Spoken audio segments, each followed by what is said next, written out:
بسم اللہ الرحمن الرحیم۔ السلام علیکم۔ میں نے اپنی بھاری پلکیں کھول کر دیکھا۔ سامنے کا منظر بڑا ہی دہشت ناک تھا۔ میں کتنے دن سے بے ہوش پڑی تھی اور آج مجھے ہوش آیا تھا۔ مجھے کچھ بھی یاد نہیں آ رہا تھا، لیکن جیسے ہی اٹھ کر بیٹھی تو خود کو اس ویران اور سنسان جگہ پر پایا۔ یہ ایک کھنڈر سا معلوم ہوتا تھا، لیکن میں یہاں کیسے پہنچی؟ میں نے اپنے ذہن پر زور دینے کی کوشش کی اور ارد گرد کا جائزہ لینے لگی۔ یہاں پر کوئی بھی نہیں تھا سوائے سناٹے اور خوفناک اندھیرے کے، لیکن میرا وجود اس قدر کمزور ہو رہا تھا کہ مجھ سے اٹھ کر بیٹھا بھی نہ گیا۔ بس خالی خالی نظروں سے گردن گھما کر ادھر ادھر دیکھتی رہی۔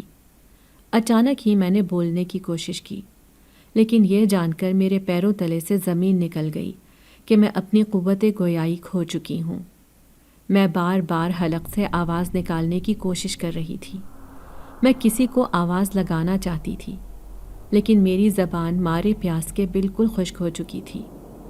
اتنی بے بسی تو میں نے اپنی زندگی میں کبھی محسوس نہیں کی تھی۔ تبھی اچانک مجھے اپنی آنکھیں گیلی ہوتی محسوس ہوئیں۔ شاید میں رو رہی تھی۔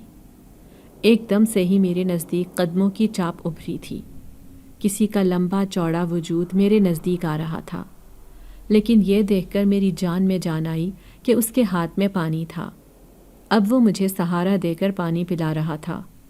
میں اس اجنبی کا چہرہ نہیں دیکھ سکی تھی، کیونکہ رات کی تاریکی کے باعث مجھے وہ نظر نہیں آیا تھا، لیکن اتنا میں جان گئی تھی کہ یہ بالکل ایک ویران اور خالی جگہ تھی۔ پھر جس طرح سے وہ شخص اندر آیا تھا، اسی طرح خاموشی سے واپس چلا گیا۔ میں بے بسی کی حالت میں اکیلی زمین پر پڑی تھی، لیکن اچانک ہی ذہن کے پردے پر ماضی کی تلخ یادیں آنے لگیں تو میں پھوٹ پھوٹ کر رو دی تھی۔ زندگی اتنی بھیانک ہوگی یہ تو میں نے کبھی سوچا بھی نہیں تھا۔ میرا نام زرنش ہے۔ میں ایک امیر خاندان سے تعلق رکھتی تھی۔ میں اپنے ماں باپ کی اکلوتی بیٹی تھی۔ امی ابو مجھ پر جان چھڑکتے تھے۔ ابو کا بزنس تھا اور وہ اسی میں مصروف رہتے، جبکہ امی کو گھرداری سنبھالنے سے ہی فرصت نہیں ملتی تھی۔ اس وقت میں کالج میں پڑھ رہی تھی۔ میری زندگی میں کسی چیز کی کوئی کمی نہ تھی، لیکن بس مجھے ایک بات تنگ کرتی تھی کہ ہمارا کوئی رشتہ دار نہیں تھا۔ جس طرح اسکول کالج میں میں لڑکیوں کے منہ سے ان کی ماموں ممانی پھپھو وغیرہ کا ذکر سنتی، ایسے میں میرے پاس ایسا کوئی بھی رشتہ نہیں تھا۔ میں اکثر اپنی ماں سے یہ سوال کرتی کہ آخر میرے رشتہ دار کیوں نہیں ہے، کوئی تایا چچا یا پھر پھپھو وغیرہ؟ اس سوال پر امی ابو خاموش ہو جاتے تھے۔ پھر ایک دن ابو بڑے اداس لہجے میں کہنے لگے، یہ سب میری غلطی ہے کہ تمہارے پاس ایسا کوئی رشتہ نہیں۔ امی کہنے لگی، صرف تمہاری نہیں بلکہ میری بھی غلطی ہے۔ دراصل بیٹا، ہم دونوں نے پسند کی شادی کی تھی۔ کوئی بھی رشتہ دار اس شادی پر خوش نہیں تھا، نہ میرے گھر والے اور نہ ہی تمہاری امی کے گھر والے۔ بس اسی لیے ہماری بدقسمتی تھی کہ ہم نے سب کی پسند پر اپنی محبت کو ترجیح دی اور کورٹ میرج کر لی۔ اس کے بعد سب نے ہم سے رشتہ ناتا توڑ لیا تھا، اور آج تک وہ رشتہ پھر دوبارہ قائم نہیں ہوا۔ ہم دونوں اپنی زندگی میں خوش ہیں۔ یہ بات میں اچھی طرح سمجھ گئی تھی کہ امی ابو کو محبت کرنے کی سزا ملی تھی، اس لیے میں نے انہیں سمجھاتے ہوئے کہا کہ محبت اور پسند کی شادی کرنا کوئی جرم نہیں ہے۔ اگر رشتہ دار آپ سے ناراض ہے تو یہ آپ کا قصور نہیں ہے، بلکہ ان کی ذہنیت ہے۔ اس لیے آج کے بعد میں کبھی آپ سے یہ سوال نہیں کروں گی۔ یوں میں نے انہی حالات میں خوش رہنا سیکھ لیا تھا۔ میں اپنی امی ابو سے اپنی جان سے بھی زیادہ محبت کرتی تھی۔ ابو کا صرف ایک ہی دوست تھا جس کا نام شیری انکل تھا۔ وہ ابو کے بزنس پارٹنر بھی تھے، اکثر آنا جانا لگا رہتا تھا۔ میں بھی کبھی کبھار ان کے گھر چلی جاتی تھی۔ جب بھی میں ان کے گھر جاتی وہ بڑے پیار سے پیش آتے تھے۔ ابو ان پر بہت زیادہ اعتبار کرتے تھے۔ ویسے بھی میرا اپنے ماں باپ کے سوا اس دنیا میں کوئی بھی نہیں تھا، تو ایسے میں ایک شیری انکل کا گھرانہ ہی تھا جہاں پر ہم آتے جاتے تھے۔ ان کی 3 بیٹیاں جبکہ 2 بیٹے تھے۔ ان کی فیملی بہت بڑی تھی۔ میں انہیں دیکھ کر حسرت کرتی کہ یہ لوگ کتنے خوش نصیب ہیں جو اتنی بڑی فیملی ہے، اور ہم صرف 3 افراد تھے۔ ایسے میں اگر ابو کام کی وجہ سے کہیں دوسرے شہر چلے جاتے تو پیچھے میں اور امی اکیلے ہی رہ جاتے تھے۔ اس دن بھی ابو کو اپنے کسی دوست کے بیٹے کی شادی میں جانا تھا۔ وہ مجھے بار بار کہنے لگے کہ تم بھی ساتھ چلو، لیکن میں نے جانے سے صاف انکار کر دیا۔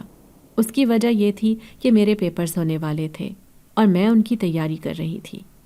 اسی لیے امی ابو دونوں ہی ساتھ چلے گئے۔ کبھی بھی وہ دیر سے واپس گھر نہیں آتے تھے، لیکن اس دن انہیں بہت زیادہ دیر ہو گئی۔ مجھے کیا پتا تھا کہ قیامت میری منتظر ہوگی۔ جب پتہ چلا کہ ان کا بہت برا ایکسیڈنٹ ہو گیا ہے تو میری تو دنیا ہی اندھیر ہو گئی تھی۔ میں اسی وقت بے ہوش ہو گئی تھی، لیکن جب ہوش آیا تو سامنے ماں باپ کے جنازے تھے۔ میں سوچ بھی نہیں سکتی تھی کہ پلک جھپکتے میں ہی میں آسمان سے زمین پر گر جاؤں گی۔ امی ابو کے جنازے میں کوئی بھی نہیں آیا تھا، صرف میں ہی تھی۔ ان کے کسی رشتہ داروں کی کوئی خبر نہیں تھی کہ اب وہ کون سے شہر میں رہتے ہیں، یا امی کی طرف سے بھی ان کے ماں باپ یعنی میرے نانا نانی وغیرہ کسی کو بھی اطلاع نہیں مل سکی تھی۔ اور پھر انہیں دفنا دیا گیا۔ میں شدید بخار میں مبتلا تھی۔ ایسے میں شہری انکل کی فیملی ہی تھی جس نے مجھے سہارا دیا۔ ہر وقت وہ میرے ساتھ ہی رہتے تھے۔ پھر ایک دن وہ کہنے لگے کہ تم اتنے بڑے گھر میں اکیلی کیسے رہو گی؟ چلو ہمارے گھر چل کر رہو۔ میں اس گھر کو ہرگز چھوڑنا نہیں چاہتی تھی، لیکن اکیلے رہنا بھی یہاں ممکن نہیں تھا، اس لیے چپ چاپ ان کے گھر چلی آئی۔ پہلے تو میرا بالکل بھی دل نہ لگا تھا، لیکن آہستہ آہستہ انہوں نے مجھے بہلانا شروع کر دیا۔ لیکن میں حیران رہ گئی جب انہوں نے ابو کے سارے بزنس پر قبضہ کر لیا اور خرچے کے نام پر 3 مہینے کے بعد بھی میرے ہاتھ پر 1 روپیہ نہ رکھا تھا۔ میں نہیں جانتی تھی کہ ابو کا کیا کام تھا، کیسا کاروبار تھا، نہ ہی انہوں نے کبھی مجھے کچھ بتایا۔ میں نے تھوڑی یہ سوچا تھا کہ میرے ابو اتنی جلدی یہ دنیا چھوڑ کر چلے جائیں گے۔ پھر آہستہ آہستہ مجھے شہری انکل کی نیت کا پتہ چل گیا۔ وہ ایک لالچی انسان تھے۔ انہوں نے ابو کے سارے کاروبار پر قبضہ کر لیا اور وہ جائیداد اپنے نام کروانا چاہتے تھے۔ وہ خوبصورت بنگلہ جو ابو نے اپنی محنت سے بنایا تھا، انہوں نے وہ میری 18ویں سالگرہ پر میرے نام کر دیا تھا، لیکن اب وہ گھر دھوکے سے اپنے نام کروانا چاہتے تھے۔ یہ بات مجھے کبھی پتہ نہ چلتی اگر ایک رات میں اپنے کانوں سے ان کی یہ باتیں نہ سن لیتی تو۔ وہ اپنے دونوں بیٹوں کو اپنے کاروبار میں شامل کر چکے تھے اور اس گھر کو بھی اپنے نام کرنا چاہتے تھے۔ جب انہوں نے مجھ سے وہ کاغذات سائن کروانے چاہے، پہلے تو بڑے پیار سے بات کرتے رہے، لیکن جب میں نے نفرت سے انہیں دیکھا اور کہنے لگی کہ آپ ایک لالچی انسان ہیں، آپ میرے ماں باپ کی نشانی بھی مجھ سے چھیننا چاہتے ہیں، میں ان کاغذات پر ہرگز سائن نہیں کروں گی۔ پہلے تو وہ میری بات سن کر حیران رہ گئے، پھر زور زبردستی پر اتر آئے، لیکن میں نے بھی ان کاغذات پر سائن کرنے سے صاف انکار کر دیا۔ لیکن اگلے ہی دن مجھ پر قیامت ٹوٹ پڑی، جب رات اندھیرے میں نہ جانے پانی میں انہوں نے کیا گھول کر ملازمہ کے ہاتھوں مجھے دیا، جسے پی کر میں اپنے ہوش حواس کھو بیٹھی تھی۔ پھر اسی بے ہوشی میں مجھے محسوس ہوا جیسے کسی نے مجھے گاڑی میں بٹھایا ہو۔ اب وہ گاڑی ایک ویران اور سنسان جگہ پر آ گئی تھی۔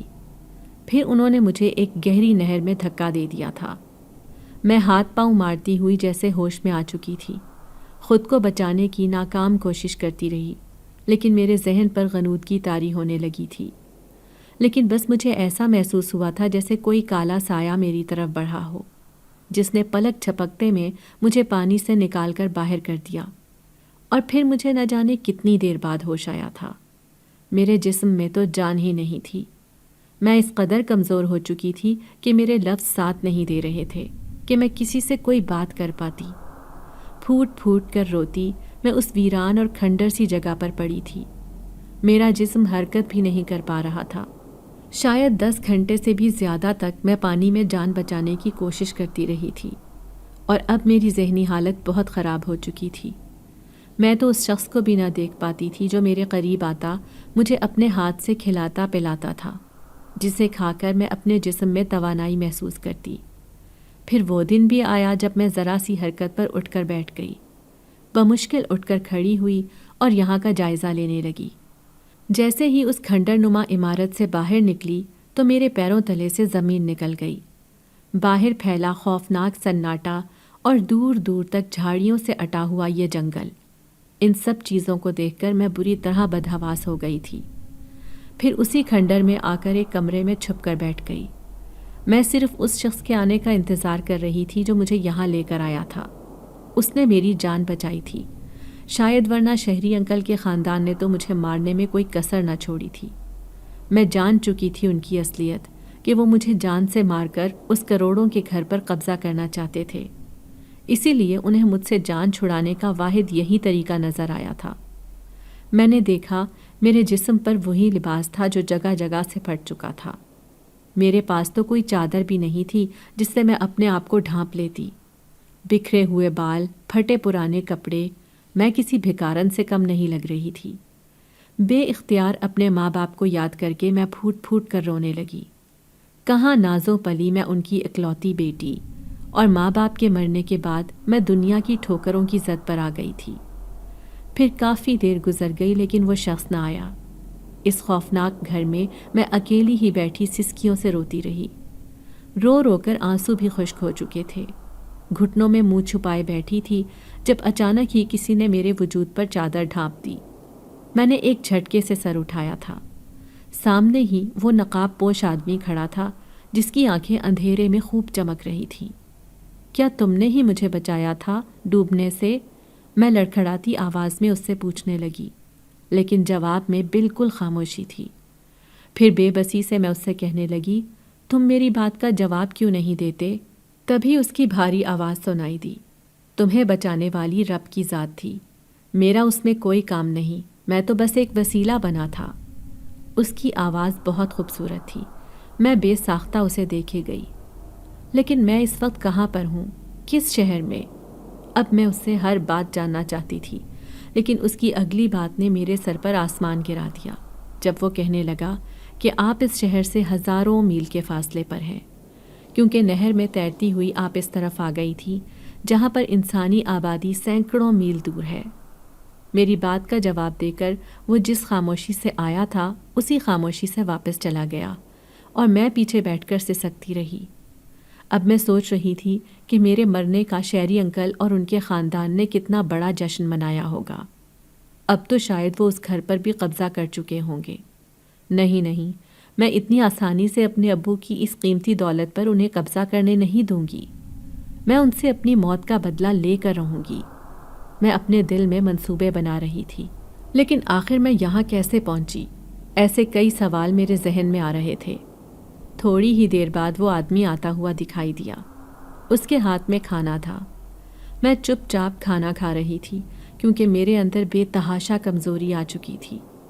اب میرے وجود پر ایک چادر تو تھی جو اسی کی مرہون منت تھی۔ اس نے مجھے چادر دے کر مجھ پر بہت بڑا احسان کیا تھا کیونکہ میرے سارے کپڑے پھٹ چکے تھے۔ پھر 3 دن بعد جا کر میری حالت ایسی ہو گئی تھی کہ میں اب دوبارہ اس شہر میں جا سکتی تھی۔ ایک رات میں سو رہی تھی جب وہ شخص میرے قریب آیا۔ میں نے دیکھا ابھی تک اس کا چہرہ واضح نہیں تھا کہ وہ کون ہے اور کہاں سے آتا ہے۔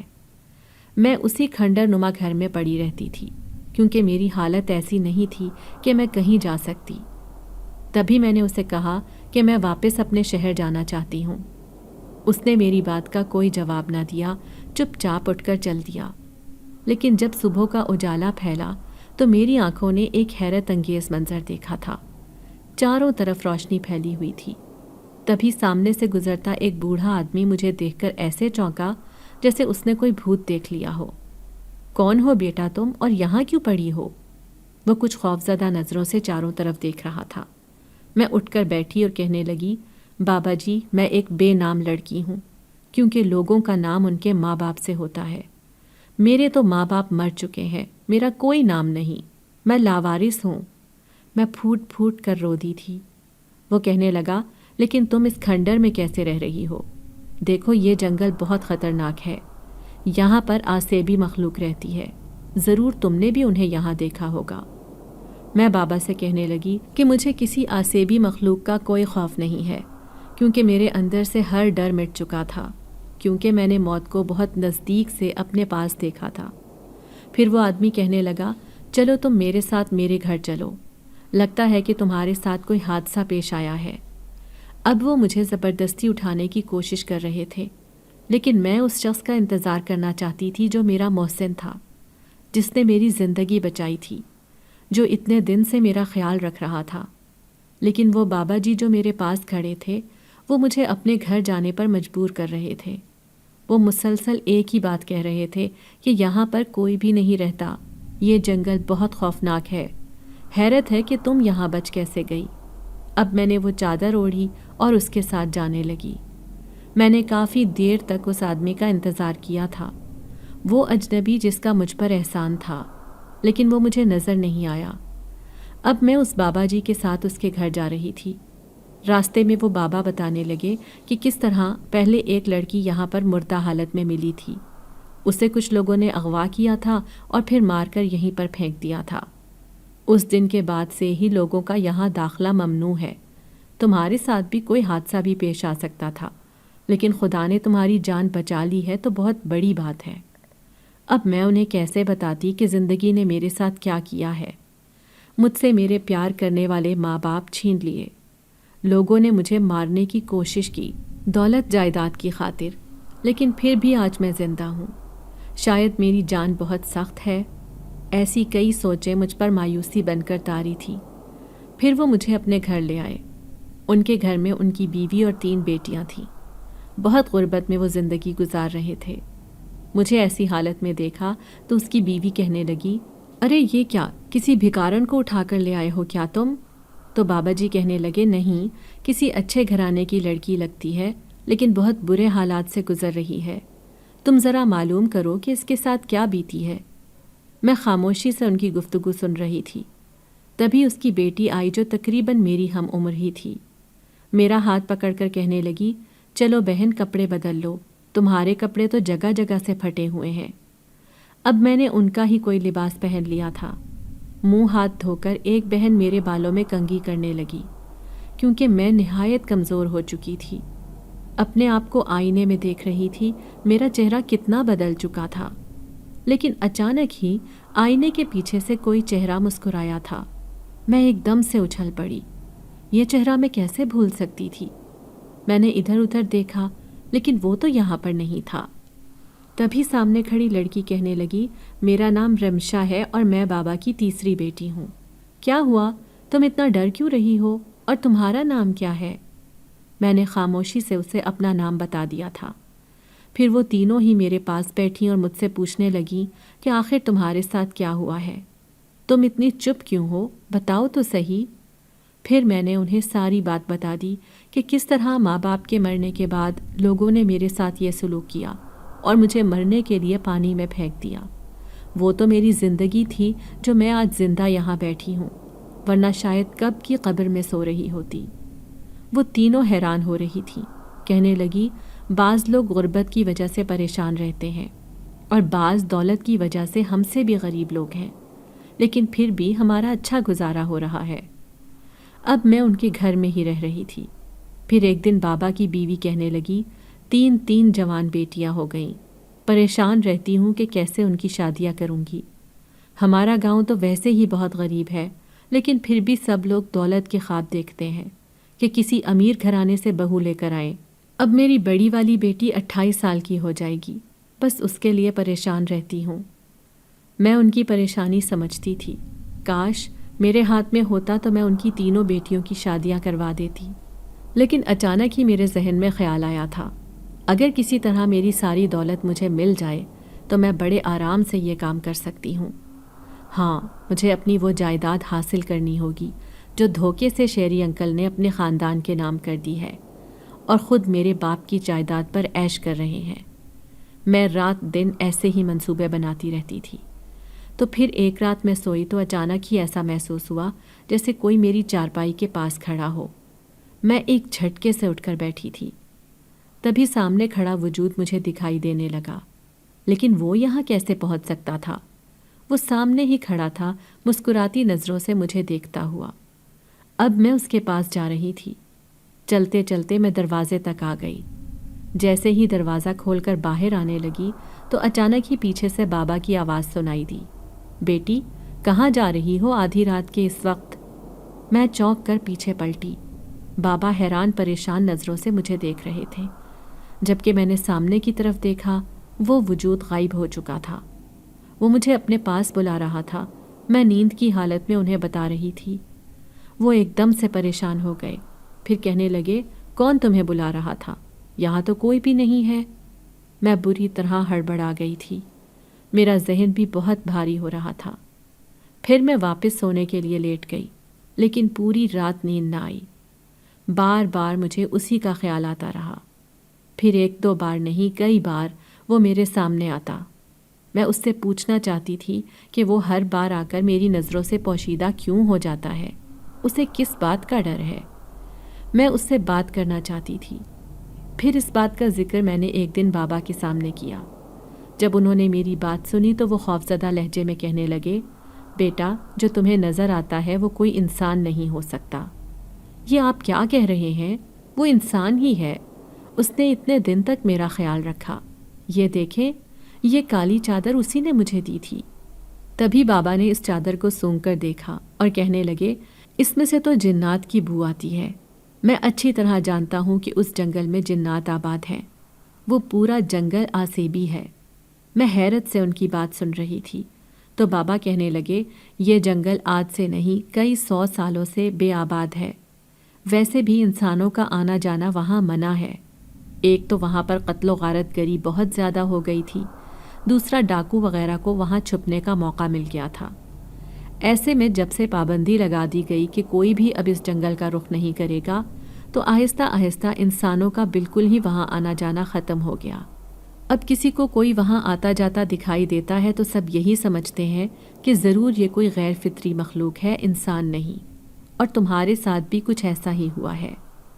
بابا جی تو اپنی طرف سے سچائی بتا رہے تھے، لیکن مجھے پورا یقین تھا کہ وہ مہربان شخص میری زندگی میں دوبارہ ضرور واپس آئے گا اور مجھے حقیقت بتائے گا کہ وہ کوئی جنات ہے یا انسان جس نے مجھے بچایا ہے، جس نے مجھے واپس زندگی کی طرف دھکیلا تھا۔ پھر ایک دن میں بابا سے کہنے لگی، میں واپس اپنے شہر جانا چاہتی ہوں۔ میں دیکھنا چاہتی ہوں کہ وہ لالچی لوگ کیسے میرے باپ کی دولت سے عیاشی کر رہے ہیں۔ وہاں مت جاؤ بیٹا، تمہیں خطرہ ہے، پہلے بھی وہ تمہاری جان کے ساتھ کھلواڑ کر چکے ہیں۔ لیکن اب میں بہت مضبوط ہو چکی ہوں، ان کی کسی سازش کا حصہ نہیں بنوں گی، بلکہ اپنا گھر ان سے حاصل کر کے ہی رہوں گی۔ میں عزم کر چکی تھی۔ پھر انہوں نے مجھے ڈھیروں دعائیں دی اور میں اکیلی ہی اپنے شہر کی طرف نکل پڑی۔ پورا دن بس میں سفر کرتی رہی۔ چند پیسے مجھے بابا جی نے ادھار دے دیے تھے۔ پھر جیسے ہی شام ہوئی تو میں بس سے اتر گئی تھی۔ اب رات ہونے والی تھی۔ میں پیدل ہی پیدل اس گھر کی طرف جا رہی تھی جو میرے ماں باپ نے میرے لیے بہت پیار سے بنوایا تھا، لیکن آج غیر اس میں رہ کر عیش کر رہے تھے۔ جیسے ہی ایک ویران راستہ آیا تو ایسے لگا جیسے کوئی میرے پیچھے پیچھے آ رہا ہو۔ جو ہی پلٹ کر دیکھا تو حیران رہ گئی۔ وہ ایک اجنبی تھا جس نے منہ پر مفلر لپیٹ رکھا تھا۔ مجھے ایسے لگ رہا تھا جیسے وہ میرا پیچھا کر رہا ہو۔ تبھی میں ایک جگہ رکی تو وہ بھی رک گیا۔ اب مجھے بہت گھبراہٹ ہو رہی تھی۔ پھر غصے میں آ کر میں اس کی طرف پلٹی اور کہنے لگی، آپ میرا پیچھا کیوں کر رہے ہیں؟ تبھی اچانک اس نے منہ سے مفلر ہٹایا۔ میری آنکھیں بالکل ساکت رہ گئی تھیں۔ میں بھلا اس انسان کو کیسے بھول سکتی تھی؟ یہ تو وہی تھا، مجھے بچانے والا۔ تو کیا یہ میرے پیچھے پیچھے آ رہا تھا؟ مجھے اپنی آنکھوں پر یقین نہیں آیا تھا۔ میں اسے کہنے لگی کہ تم یہاں کیسے؟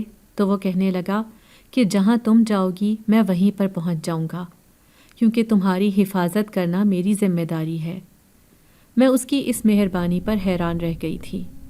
تبھی اچانک مجھے بابا کی بات یاد آئی کہ اس جنگل میں انسان نہیں بلکہ جنات رہتے ہیں۔ تبھی میری زبان پر یہ بات آئی اور میں نے اس سے کہہ دیا کہ کیا تم انسان ہو یا جنات جو ہر جگہ پہنچ جاتے ہو؟ مجھے سچ سچ بتاؤ، میں حقیقت جاننے کے لیے بے چین ہوں۔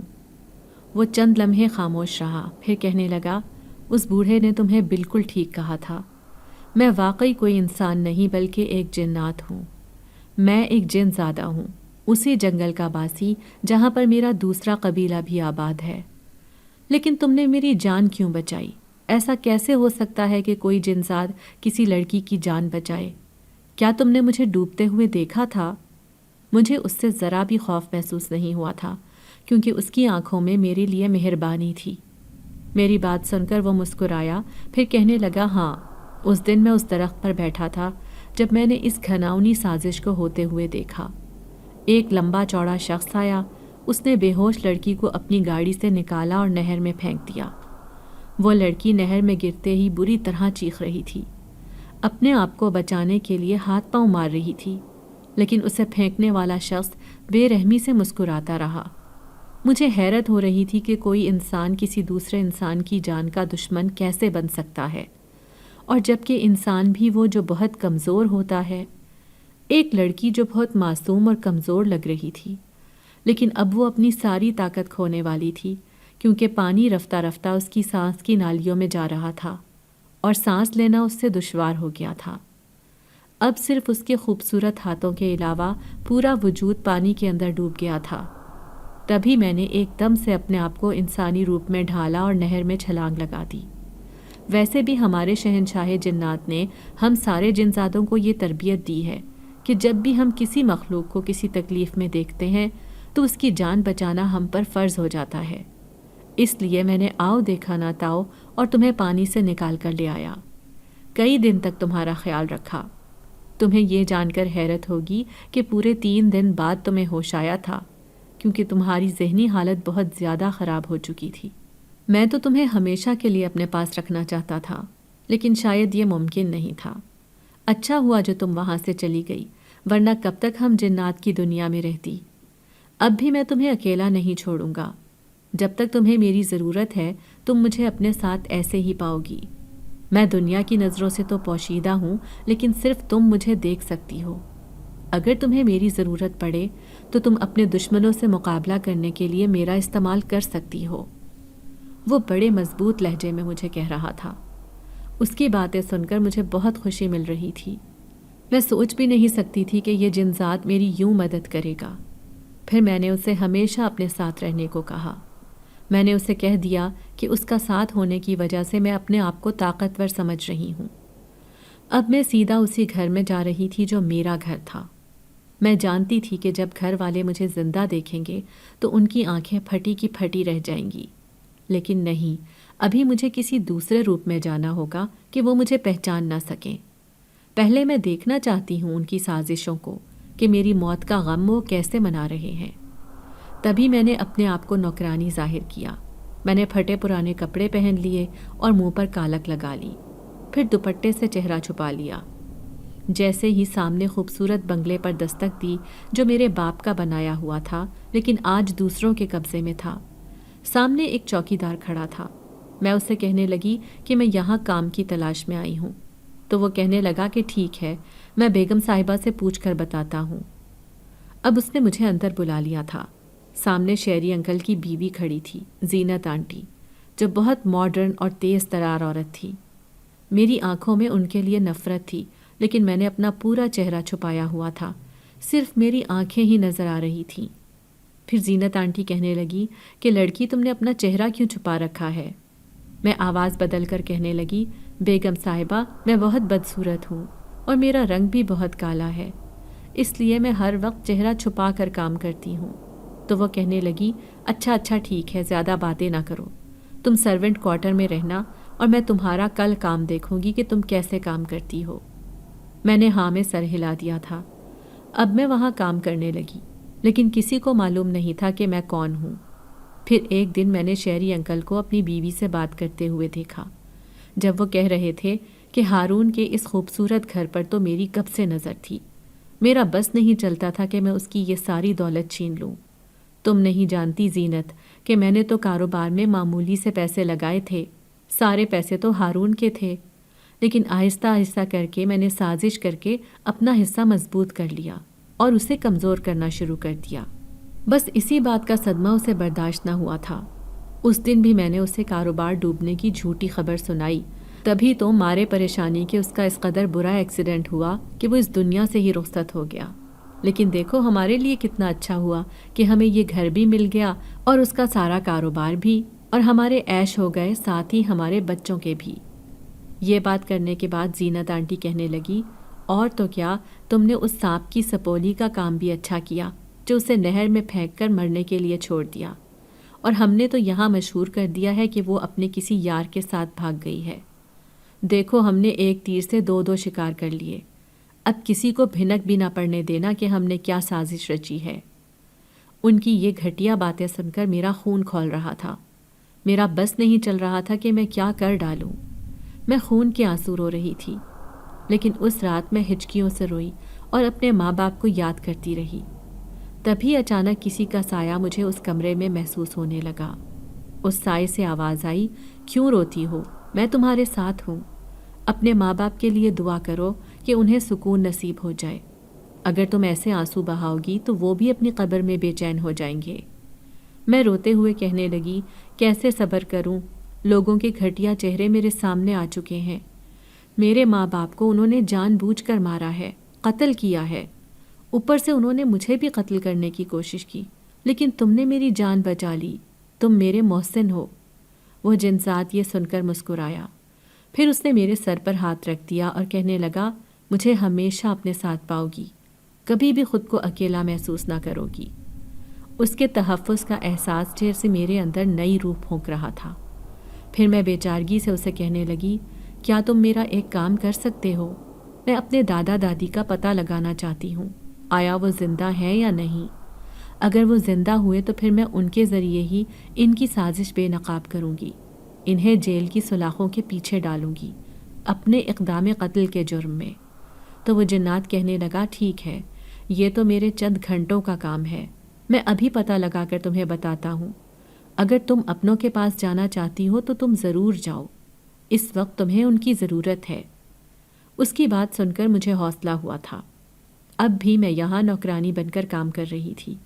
میں نے دیکھا انہوں نے میری ساری تصویریں ہٹا دی تھیں، میرے ماں باپ کی، میری بچپن کی یادیں، سارے گھر کا فرنیچر چینج کر لیا گیا تھا۔ وہ لوگ خوب عیاشی کر رہے تھے، جبکہ میں اس وقت بھی پھٹے پرانے کپڑے پہن کر ایک نوکرانی کی طرح یہاں کام کرتی پھر رہی تھی۔ پھر دوسری رات کسی نے مجھے جگانے کی کوشش کی تھی، کوئی مجھے دھیمے دھیمے سے آواز لگا رہا تھا۔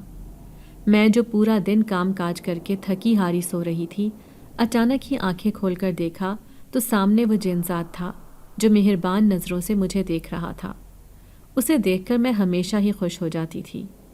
اب بھی میں اس کی بات سننے کی منتظر تھی، جب وہ اپنی خوبصورت آواز میں کہنے لگا کہ میں نے تمہارے رشتہ داروں کا پتہ لگا لیا ہے، وہ ایک دوسرے شہر میں رہتے ہیں، لیکن وہ اچھے خاصے امیر ہیں، تمہیں سہارا بھی دے سکتے ہیں اور تمہارے ساتھ کی گئی ہر زیادتی کا بدلہ بھی لے سکتے ہیں، اس لیے تمہیں ان کے پاس ضرور جانا چاہیے۔ اس کی بات نے مجھے بہت خوشی دی۔ پھر میں کہنے لگی، ٹھیک ہے، میں آج رات ہی تمہارے ساتھ وہاں چلتی ہوں، کیا تم مجھے وہاں پہنچا سکتے ہو؟ تو وہ کہنے لگا، کیوں نہیں، میں ہمیشہ تمہاری حفاظت کروں گا اور تمہارے ساتھ رہوں گا۔ تم ابھی اور اسی وقت اس گھر سے چلی جاؤ، اور جب واپس لوٹو تو ان کے ساتھ یہاں آنا، تاکہ تمہیں ان سے کوئی بھی خطرہ نہ ہو۔ پھر اسی رات میں چپکے سے اس گھر سے فرار ہو گئی تھی اور اس جنزات کے ساتھ اپنوں کی تلاش میں نکل پڑی۔ اس نے مجھے ایک خوبصورت سے گھر کے آگے چھوڑ دیا تھا۔ میں جاتے ہوئے بہت ڈر رہی تھی، نہ جانے یہ لوگ میرے ساتھ کیا سلوک کریں، مجھے قبول بھی کریں گے یا نہیں۔ جیسے ہی میں اندر گئی تو سامنے ایک عورت بیٹھی تھی۔ وہ اچھی خاصی عمر کی تھی، لیکن اس کے اندر میرے ابو کی جھلک تھی، ایسے لگ رہا تھا جیسے وہ میری دادی تھی۔ جب میں ان کے سامنے گئی تو وہ بڑی حیران نظروں سے مجھے دیکھ رہی تھی۔ تبھی سامنے کمرے سے ایک ادھیڑ عمر شخص نکل کر آئے تھے۔ وہ بالکل میرے ابو کے ہم شکل تھے، ایسے لگتا جیسے وہ میرے ابو کے بھائی ہوں۔ اپنے سامنے مجھے دیکھ کر کہنے لگے، کون ہو تم لڑکی اور یہاں کیا کر رہی ہو؟ تبھی وہ عورت بھی ایک دم سے پلٹی تھی۔ پھر میں نے سر جھکا لیا اور کہنے لگی، میں ہارون احمد کی بیٹی ہوں۔ وہ عورت ایک دم ہی اچھل پڑی تھی، ساتھ ہی وہ آدمی بھی چونک کر مجھے دیکھنے لگا۔ پھر اس عورت نے مجھے سینے سے لگایا اور روتے ہوئے کہنے لگی، میں تمہاری دادی ہوں، میری بیٹی ہارون کہاں ہے؟ میں اس سے ملنے کے لیے بےتاب ہوں۔ اس کا کوئی عطا پتہ فون نمبر میرے پاس نہیں تھا، ورنہ میں کئی سال پہلے ہی اس سے ملنے پہنچ جاتی، اسے معاف کر دیتی۔ میں ان کی بات سن کر رونے لگی اور کہا کہ دادی، وہ اس دنیا میں نہیں رہے، اماں اور وہ دونوں یہ دنیا چھوڑ کر جا چکے ہیں۔ یہ سنتے ہی وہ صوفے پر گر گئی تھی۔ تبھی سامنے کھڑے میرے چچا انہیں سنبھالنے لگے۔ سارے ہی گھر والے اکٹھے ہو گئے تھے، یہ سب میرے اپنے تھے۔ انہوں نے ابو کو معاف تو کر دیا تھا، لیکن اب دیر ہو چکی تھی، وہ اس دنیا سے جا چکے تھے۔ پھر جب میں نے انہیں شہری انکل کی سازش کے بارے میں آگاہ کیا تو میرے چچا کا خون کھولنے لگا۔ وہ کہنے لگے، اس مکار شخص کی اتنی ہمت کہ وہ تمہیں قتل کرنے کی سازش کرے۔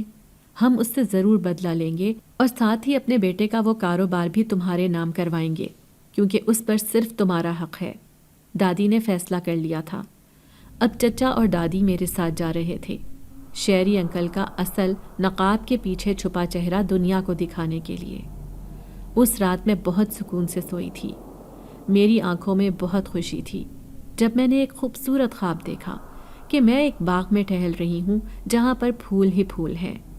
پھر میں نے اپنے آپ کو دیکھا کہ میں نے شہزادیوں والا لباس پہن رکھا ہے اور میں جھولے پر بیٹھی ہوں، لیکن پیچھے کوئی کھڑا ہے جو مجھے تیز تیز ہوا کے سپرد کر رہا ہے۔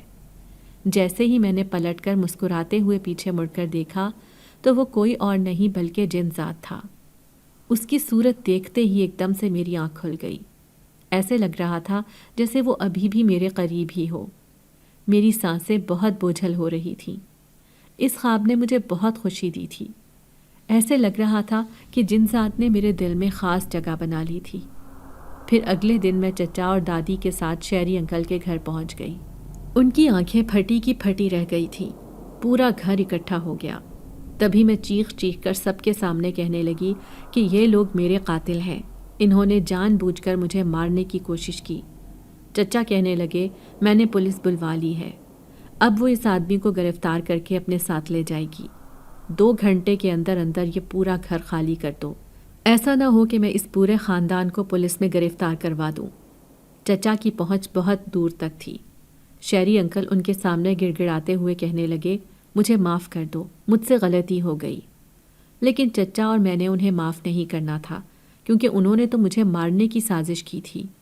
ساتھ ہی میرے ابو کا بھی خیال نہ کیا اور انہیں اتنی ذہنی ٹینشن دی کہ اس دن وہ ایکسیڈنٹ کا شکار ہو گئے تھے۔ تھوڑی دیر بعد پولیس آئی اور انہیں گرفتار کر کے لے گئی۔ آخر کار وہ اپنے انجام کو پہنچ چکے تھے۔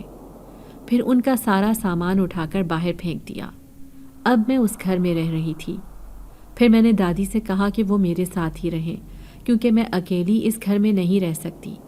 دادی بار بار کہتی کہ تم ہمارے ساتھ اسی گھر میں رہو، لیکن میں یہ بات ماننے کو تیار نہیں تھی۔ یہاں پر میرے ماں باپ کی نشانیاں تھیں، ان کی یادیں تھیں، اس لیے میں ہمیشہ اس گھر میں رہنا چاہتی تھی۔ پھر میری دادی میرے ساتھ اس گھر میں رہنے پر تیار ہو گئی۔ اب اس گھر میں سناٹا اور خاموشی تھی، لیکن پھر بھی میں خوش تھی۔ ایسے لگتا کہ میرے ماں باپ میرے ساتھ نہ ہوتے ہوئے بھی موجود ہیں۔ میں ان کی کمی ہر پل محسوس کرتی تھی۔ پھر اس دن آدھی رات کو میں باہر لان میں بیٹھی تھی۔ چنبیلی کے پھولوں کی خوشبو چاروں طرف پھیلی ہوئی تھی۔ میں اداس سی چاند کو دیکھ رہی تھی۔ تبھی مجھے اپنے کانوں میں سرگوشی سنائی دی، اب تو اداس نہیں ہونا، اب مسکرا کر دکھا دو۔ میں خوفزدہ سی ہو کر اٹھ کر چاروں طرف دیکھنے لگی۔ سامنے ہی درخت کے پیچھے وہ کھڑا تھا، وہی جن ذات جو میرا مددگار تھا۔ میں نے دیکھا دھیرے دھیرے وہ میرے قریب آ رہا تھا۔ میں مسکراتی ہوئی نظروں سے اسے دیکھ رہی تھی۔ پھر وہ میرے پاس آیا اور کہنے لگا، اب تم بہت خوش ہو، اس لیے تمہیں میری ضرورت نہیں، میں اپنی دنیا میں واپس جا رہا ہوں۔ اس کی بات سن کر میں اداس ہو گئی اور کہنے لگی، نہیں، میں تمہیں ہمیشہ اپنے پاس دیکھنا چاہتی ہوں۔ جن ذات میری بات سن کر مسکرایا، پھر کہنے لگا، کیا تمہیں میرے وجود سے ڈر نہیں لگتا؟ تو میں کہنے لگی کہ کیسا ڈر؟ تم ایک مہربان جن ذات ہو، تم نے میری ایسی مدد کی ہے جو شاید کوئی دوسرا انسان کبھی بھی نہ کر سکتا۔ تم میرے خفیہ مددگار ہو۔ وہ کہنے لگا کہ آج نہیں تو کل مجھے واپس اپنی دنیا میں لوٹنا ہوگا۔ آخر کب تک میں یہاں پر رہ سکتا ہوں؟ میرا پورا قبیلہ وہیں جنگل میں آباد ہے۔ اس کھنڈر میں میرا ٹھکانہ تھا جہاں پر میں نے تمہیں اپنے پاس رکھا ہوا تھا۔ میں تو چاہتا تھا کہ تم ہمیشہ میرے ساتھ رہو، لیکن شاید یہ آسان نہیں تھا۔ آج تم اپنے گھر میں خوش ہو، میرے لیے یہی بہت ہے۔ جب بھی کبھی تمہیں میری یاد آئے تو بس ایک بار مجھے یاد کر لینا، میں تم سے ملنے ضرور آ جاؤں گا۔ وہ مسکراتے ہوئے مجھے دیکھتا میرے سامنے سے غائب ہو گیا۔ میں بہت زیادہ اداس ہو گئی تھی اس کے چلے جانے سے۔ لیکن دوسرے دن دادی کہنے لگی، کل رات میں نے تمہیں لان میں کسی سے باتیں کرتے ہوئے دیکھا تھا۔ وہ کون تھا؟ ایسے لگ رہا تھا جیسے وہاں کسی کی پرچھائیں کھڑی ہو، لیکن چہرہ واضح نہیں تھا۔ وہ بہت زیادہ ڈری ہوئی لگ رہی تھی۔ میں ان کی بات سن کر مسکرا دی اور کہنے لگی، دادی یوں سمجھ لو کہ وہ ایک پوشیدہ مخلوق ہے جو صرف مجھ سے ملنے آتی ہے۔ دادی میری بات سن کر حیران تھی۔ پھر میں انہیں کہنے لگی، جب شیری انکل نے مجھے نہر کے پانی میں پھینکا تھا، آپ جانتی ہیں کہ وہ پانی کتنا گہرا تھا؟ میں نے موت کو بہت نزدیک سے دیکھا، لیکن پھر آپ یہ سوچیں کہ میں اتنے گہرے پانی سے کیسے بچ گئی۔ اب دادی بھی حیران تھی۔ وہ کہنے لگی، ہاں یہ تو میں نے سوچا ہی نہیں، آخر تمہیں کس نے بچایا تھا؟ اور تمہیں تو تیرنا بھی نہیں آتا۔ میری بیٹی، پھر وہ کون تھا تمہیں بچانے والا؟ میں اس کا شکریہ ادا کرنا چاہتی ہوں۔ اگر وہ ایک بار میرے سامنے آیا تو میں اس سے کہوں گی کہ اس نے میرے ہارون کی نشانی کو دوسری زندگی دی۔ میں اس کی احسان مند ہوں۔ میں ان کی بات سن کر مسکرا دی اور کہنے لگی، دادی آپ کو شاید یقین نہ آئے کہ مجھے بچانے والا کوئی انسان نہیں بلکہ ایک جن ذات تھا۔ ان کی آنکھیں پھٹی کی پھٹی رہ گئی تھیں۔ وہ کہنے لگی کہ یہ کیا کہہ رہی ہو؟ تو میں اداسی سے کہنے لگی، میں سچ کہہ رہی ہوں دادی، مجھے بچانے والا ایک جن ذات ہی تھا۔ میں نے صرف اس کا عکس دیکھا تھا، لیکن جب مجھے ہوش آیا تو نہ صرف وہ مجھے کھانا وغیرہ بھی کھلاتا تھا، بلکہ مجھے اس نے ایک خوبصورت چادر بھی دی تھی جس کے اندر سے اس کی خوشبو آتی ہے۔ اس نے کئی دن تک میرا خیال رکھا، اور پھر جب جب مجھے اس کی مدد کی ضرورت پڑی وہ میری مدد کرنے ضرور آتا تھا۔ اب وہ واپس اپنی دنیا میں لوٹ گیا ہے۔ دادی یہ سن کر حیران تھی۔ پھر میں نے اپنے کمرے کی الماری سے انہیں وہ چادر لا کر دکھائی۔ وہ بہت خوبصورت تھی۔ دادی کہنے لگی، ہاں یہ تو بالکل کسی دوسری دنیا کی چادر دکھائی دیتی ہے، کس قدر خوبصورت ہے۔ میں ان کی بات سن کر مسکرا دی۔ میں اس نشانی کو ہمیشہ سنبھال کر رکھنا چاہتی تھی۔ پھر ایک دن چچا کے بچے مجھ سے ملنے آئے۔ وہ گھومنے پھرنے کا پروگرام بنا رہے تھے۔ میری خوشی کے لیے انہوں نے کسی دوسرے شہر جانے کا پروگرام بنایا جو پہاڑی علاقے کا شہر تھا۔ میں ان کے ساتھ وہاں گھومنے پھرنے چلی گئی۔ وہ جگہ بہت خوبصورت تھی۔ یوں ہی گھومتے میں ایک جنگل کے قریب آ گئی، لیکن ایک جگہ پر نظر جیسے ٹھہر گئی تھی۔ میں اس جگہ کو کیسے بھول سکتی تھی؟ یہ ایک ویران سا کھنڈر تھا، ٹوٹا پھوٹا سا۔ ماضی کی کئی یادیں میری آنکھوں کے سامنے آنے لگیں۔ میری آنکھوں میں بے اختیار آنسو آ گئے تھے۔ تبھی میری کزن آ کر مجھے جھنجھوڑتے ہوئے کہنے لگی، کیا ہوا ہے تمہیں، کیوں رو رہی ہو؟ لیکن نہ جانے کیوں میری آنکھیں بھیگ گئی تھیں۔ مجھے اس جن زادے کی یاد ستا رہی تھی۔ پھر اس رات میں سب سے چھپ کر اس جگہ پر آئی تھی۔ مجھے یقین تھا کہ وہ مجھ سے ملنے ضرور آئے گا۔ پاس ہی ایک نیلے رنگ کی جھیل تھی۔ میں جھیل کنارے کھڑی تھی جب میں نے ادھر درخت سے بندھا ہوا جھولا دیکھا اور میں اس جھولے پر بیٹھ گئی۔ تبھی کسی نے پیچھے سے آ کر مجھے ہواؤں کے سپرد کر دیا۔ میرا دیکھا ہوا خواب سچ ثابت ہو گیا تھا۔ مجھے اپنی آنکھوں پر یقین نہ آیا۔ جیسے ہی پلٹ کر دیکھا تو سامنے وہی جن ذات کھڑا تھا، مسکراتی ہوئی نظروں سے مجھے دیکھتا ہوا۔ آج بھی اس کی خوبصورت آنکھیں خوب چمک رہی تھیں۔ میں اسے اپنے سامنے دیکھ کر بے تحاشا خوش ہوئی۔ پھر اس نے میرے کان میں سرگوشی کی اور کہنے لگا کہ وہ بھی مجھے دیکھ کر بہت خوش ہے۔ اب میں ہواؤں میں اڑ رہی تھی۔ ایسے لگتا جیسے میری اور اس جنزادے کی محبت کی نئی شروعات ہو چکی ہو۔ پھر میں اس جگہ سے تو واپس لوٹ آئی تھی، لیکن میرے دل کی دنیا پوری بدل گئی تھی۔ اب بھی اکثر رات کو میں چاند کو دیکھتی ہوں تو مجھے اسی جنزادے کا عکس اس چاند میں دکھائی دیتا ہے۔ اگر آپ کو آج کی ہماری کہانی پسند آئی ہے تو اسے لائک کیجیے اور اپنے پیاروں کے ساتھ شیئر کیجیے، اور ہاں، اگر آپ نے ابھی تک ہمارا چینل سبسکرائب نہیں کیا تو ضرور کیجیے۔ ملتے ہیں کل ایک نئی اور دلچسپ کہانی کے ساتھ۔ تب تک کے لیے اللہ حافظ۔